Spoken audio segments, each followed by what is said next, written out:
Bien, les médecins libéraux qui sont mobilisés, donc grande colère pour ce mardi, dans ce mardi 14 février. Sophie Boer, bonjour. Bonjour. Merci d'être avec nous. Vous êtes présidente du syndicat des médecins libéraux. Alors, votre colère s'exprime et va s'exprimer dans la rue. Dans la rue, hein, Sophie Boer. Vous êtes mobilisée, manifestation à Paris. Nous allons battre le pavé, ce qui est assez inhabituel, il faut le dire, pour les médecins, mais l'enjeu est d'importance. En fait, pendant que tout le monde a les yeux rivés sur la loi retraite, passe en catimini des lois parfaitement destructrices du système de santé français, qui visent à instaurer un système de santé à plusieurs vitesses, bien entendu au détriment de ceux qui ne pourront plus s'offrir d'aller voir un médecin, puisque cette loi a le don de crisper sérieusement la profession. Nous sommes bien entendu très très inquiets pour les patients, et si cette loi devait passer et toutes les suivantes qu'on annonce devaient passer, Monsieur Bourdin, c'est 70% des médecins qui changeraient leur pratique. C'est-à-dire que 70% des médecins sont prêts aujourd'hui soit à prendre leur retraite quand ils le peuvent, soit à aller travailler à l'étranger, soit à se déconventionner, soit même à changer de métier. Bon, alors, on va, puisque vous parlez de la proposition de loi de Stéphanie Rist, qui est députée du Loiret, et qui a déposé cette proposition de loi, qui est en discussion et examinée au Sénat. De quoi s'agit-il? Alors, nous allons regarder en détail, puisque, en fait, c'est l'objet principal de votre colère, si j'ai bien compris, Sophie Boer. Alors, cette proposition de loi doit permettre de faciliter l'accès à certains paramédicaux. Faciliter l'accès, le patient pourrait accéder plus facilement à certains paramédicaux. Des kinés, par exemple, ou des orthophonistes. Les consultations chez un kiné ou un orthophoniste ne nécessiteraient plus un passage obligé par la case médecin pour bénéficier d'une ordonnance. C'est le premier point, c'est cela, hein, Sophie Boer? Alors, ce qui est paradoxal, c'est que Madame Rist compte sur des professions déjà en tension et pour lesquelles il y a déjà énormément est-ce que c'est, Sophie Boer, vous êtes dans le commentaire, je vous demande, Sophie Boer, est-ce que c'est ça, oui ou non? C'est ça, et c'est plus compliqué que ça en même temps. Ah bon, d'accord. Bon, alors expliquez-moi, c'est bien ça? Donc, on ne passe pas chez un médecin pour aller voir un kiné ou un orthophoniste? Alors, on ne passe pas chez un médecin pour aller voir un kiné ou un orthophoniste. Pour les orthophonistes, ils font l'orthophonie est très particulière, donc c'est moins gênant, entre guillemets. Mais le problème est qu'on confierait à des professions de santé qui n'ont pas la compétence médicale de faire du primo-diagnostic et de la primo-thérapeutique. Et c'est là que ça chope. C'est ce que vous ne voulez pas. C'est parce que nous considérons que c'est dangereux pour les patients. Bon, alors nous avons un kiné qui est avec nous. Tiens, c'était le premier point que je voulais aborder avec vous, Sophie Boer. Le kiné qui est avec nous s'appelle Olivier, il est à Érag, dans les Bouches-du-Rhône. Bonjour Olivier. Bonjour Jean-Jacques. Bonjour docteur. Alors, cette fameuse loi Rist, vous êtes kiné, elle pourrait permettre à un patient de venir chez vous sans passer par un médecin, sans l'ordonnance d'un médecin. Vous y êtes favorable ou pas? Alors écoutez, je vais faire une réponse un peu plus étayée que ça. Moi, je suis président d'une maison de santé pluridisciplinaire où nous sommes 27 praticiens. Oui. Donc j'ai dans mon équipe des médecins, j'ai dans mon équipe un cardiologue, un orthophoniste, des infirmières, donc 27 praticiens. Donc l'idée, c'est de travailler en équipe et pas d'opposer les gens les uns aux autres. J'entends ce que dit le médecin qui a une réflexion construite et qui est, à mon avis, non discutable sur le fait qu'une partie des professionnels de santé ne possèdent pas les qualifications médicales. J'attire son attention simplement sur un petit détail. Je vais vous donner un exemple très concret. Je m'occupe de patients qui sont atteints de mucoviscidose, dont 2 patients depuis 25 ans. Oui. Vous voyez, donc je pense que j'ai largement les compétences pour arriver à traiter et à prolonger les séances de rééducation d'un enfant atteint de mucoviscidose. Oui, vous n'avez pas besoin d'une ordonnance. pardon. Voilà. Je vous arrête, Voilà. Olivier, parce qu'il faut bien expliquer. Vous savez, j'ai toujours le souci de bien expliquer à celui ou celle qui écoute. Donc, vous n'avez pas vous les connaissez, ces patients atteints de mucoviscidose, vous n'avez pas besoin d'une nouvelle ordonnance à chaque fois pour les traiter. Non, en effet, j'en ai pas besoin. Par contre, surtout, je suis en relation directe avec le pneumologue qui le suit et avec le médecin généraliste qui le suit, parce que le médecin généraliste n'est pas court-circuité dans le traitement du patient. Moi, je pense qu'il faut voir les choses un petit peu moins, d'une manière un peu moins aiguë.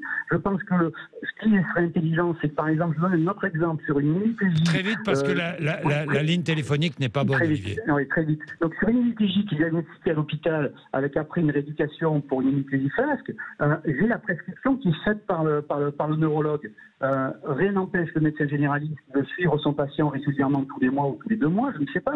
Mais moi, j'ai pas besoin d'avoir une consultation, d'envoyer le patient chez le médecin pour avoir une prolongation sur le traitement de l'UNIPJ. Donc oui, il y a plein de cas différents, il y a plein de choses différentes. Moi, je rejoins le médecin quand elle précise qu'en effet, il y a des pathologies qui nécessitent évidemment que le médecin fasse le diagnostic. Moi, je ne vous cache pas que pour une entorse de cheville que je suis depuis, ça fait 30 ans que j'envoie des entorses de cheville, je suis capable de faire le diagnostic différentiel entre une fracture malléolaire, un arrachement ligamentaire. Je pense qu'un kiné qui a 30 ans de métier est peut-être plus apte à faire un diagnostic sur une entorse de la cheville qu'un médecin généraliste. Je vous choque en disant ça, Sophie Boer? Oui, évidemment. Écoutez, nos médecins généralistes ont fait 9 ans d'études au lit du patient, littéralement, sachant que maintenant, bientôt, ça va passer à 10 ans, parce que c'est le paradoxe supplémentaire. C'est-à-dire que d'un côté, on donne un accès direct à des paramédicaux, encore une fois, je parle bien de paramédicaux et non de médecins. On donne un accès direct à des paramédicaux, tandis qu'on rajoute une année supplémentaire aux médecins généralistes. Il faut quand même ça, on est d'accord. Le paradoxe où nous vivons. Ah, mais ça, je suis d'accord, vous avez raison. Vous avez raison, mais Sophie Boer, pardon. Le manque de cohérence, quand même. Sophie Boer, pardon, mais l'acquis de l'expérience, ça existe, et je pense qu'un kiné qui a 30 ans d'expérience est à mon avis, aussi capable qu'un médecin de traiter certaines pathologies. Mais bon, ça, on ne va pas ouvrir ce débat. Olivier, merci. Je vous arrête parce que la ligne téléphonique n'est pas très bonne. Mais Sophie Boer, autre chose dans cette proposition de loi, elle permet aux infirmiers de réaliser des actes à caractère médical. C'est ce qu'on appelle la pratique avancée qui est expérimentée dans 3 territoires, dont le centre Val-de-Loire. Là aussi, cette loi prévoit que les sages-femmes puissent prescrire des arrêts de travail, un dépistage d'infections sexuellement transmissibles ou encore certains médicaments. Là aussi, vous protestez.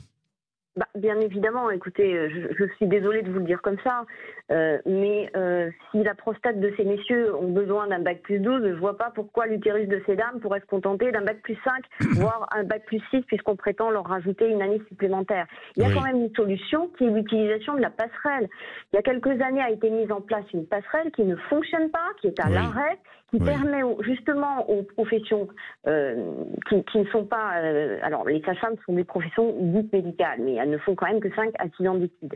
Mais à ces professions qui veulent acquérir le domaine de la médecine, de reprendre des études de médecine, c'est quand même la manière la plus intelligente de faire. Ça nous permettrait d'avoir des médecins formés plus vite à partir effectivement de ces professions, dont certains ont l'envie et dont certains que je côtoie au niveau du terrain n'ont pas envie.